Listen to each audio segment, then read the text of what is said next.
Breaking news, the Mavericks have come to a decision with Olivier-Maxence Prosper, and it is a waive. This is Mavericks Today by Chat Sports. Jeffrey Cooperstein here with you guys. The Mavericks ultimately were unable to find a trade that suited them and Olivier-Maxence Prosper.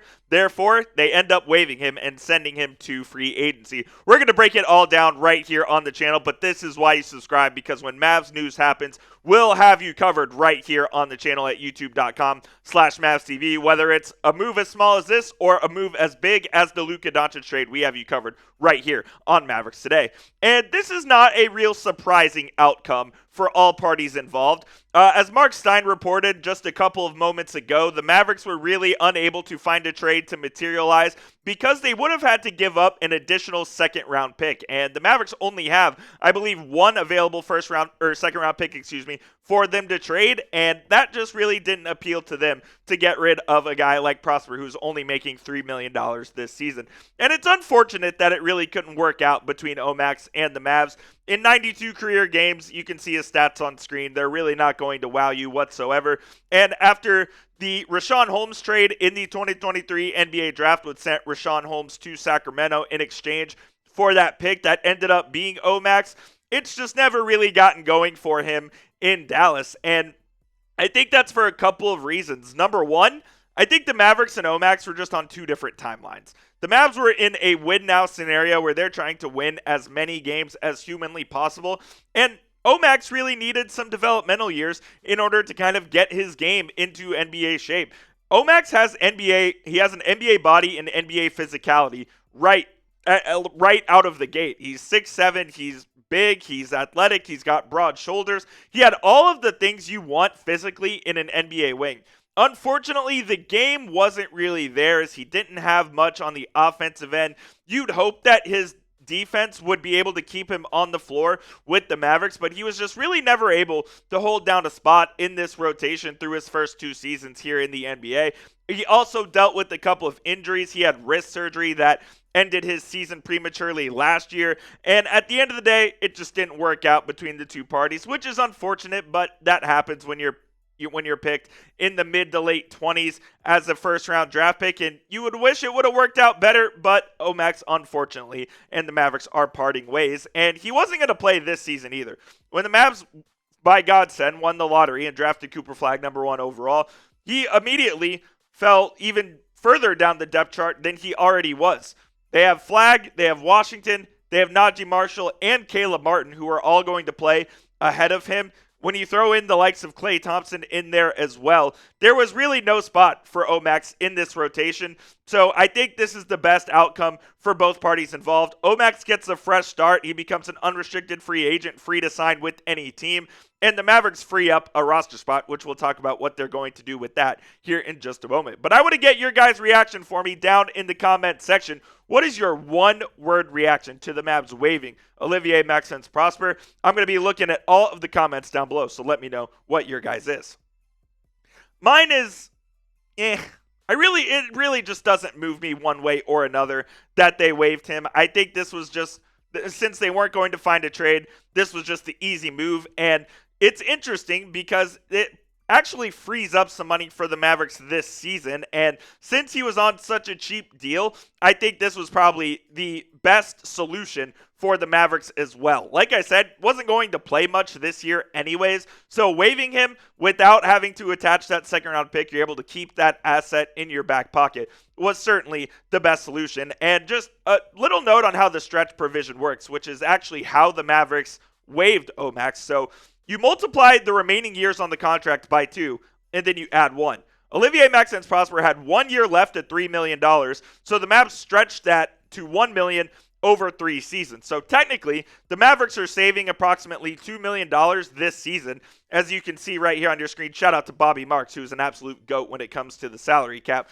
So he had that 1 year left at $3 million. He obviously had the 4th year option, which will not be picked up. So the Mavs will be paying Omax, yes, they'll be paying Omax the next 3 seasons just around $1 million, and that will also go on the salary cap. So it cost themselves $1 million in each of the next 2 seasons in 27 and 28, but they saved $2 million this year. So that's kind of how it works here. And look, I think the reason that they ended up trying to ultimately get rid of Prosper was so they could bring back Dante Exum, who they agreed to a deal with on the, I believe, like the first or second day, maybe the third day of free agency. But his deal hadn't officially been signed, sealed, and delivered by the Mavs yet. He was not officially announced as returning to Dallas, even though we all knew he was.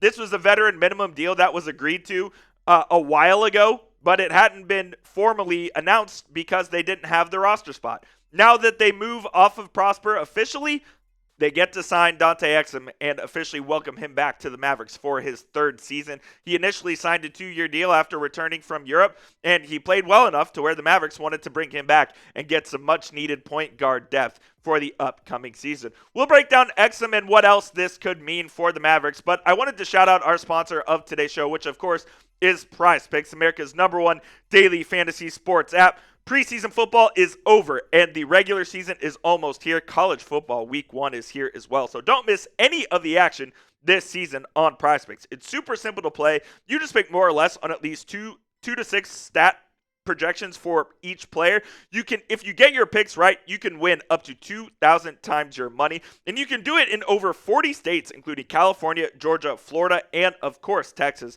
They put their members first, so all withdrawals are fast, safe, and secure. PrizePicks also offers Venmo, Apple Pay, MasterCard, and more for quick and easy deposits and withdrawals into your account this football season. You can also play it via the Flex Play, which means you can still cash out even if your lineup isn't perfect.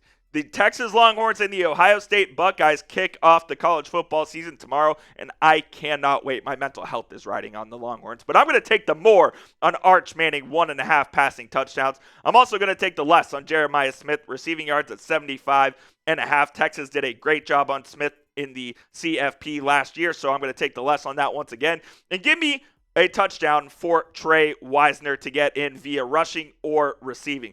You can copy my picks or make picks of your own. Just please make sure you do it with our friends over at PrizePicks. Download the PrizePicks app today and use code CLNS to get $50 in lineups after you play your first $5 lineup. One more time, that's code CLNS to get $50 in lineups after you play your first $5 lineup. That link will be in the comments and description of today's show. It is PrizePicks. Run your game.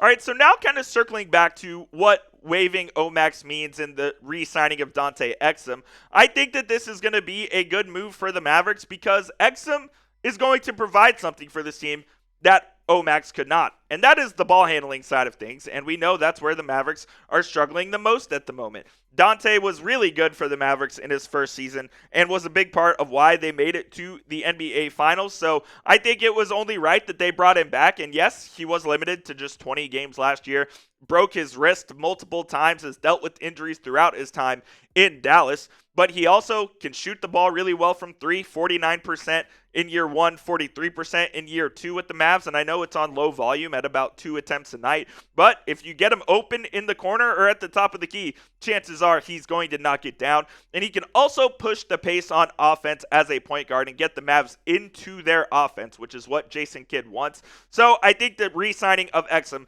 certainly makes sense. You're going to have D'Angelo Russell as your starting point guard to begin the season. You'll have Brandon Williams and Dante Exum as options off the bench. And then when Kyrie Irving returns, you get even deeper at that point guard spot. So I thought this was a no-brainer, to be frank, for the Mavericks bringing back Exum just because he's going to help more this season than Prosper would. And if the Mavericks were in a rebuilding mode where they were trying to kind of figure out what young players they're going to build for the future with, then absolutely I would have kept Omax. But right now, the Mavericks window is 2 to 3 years. They have to win now, and they have to win next season.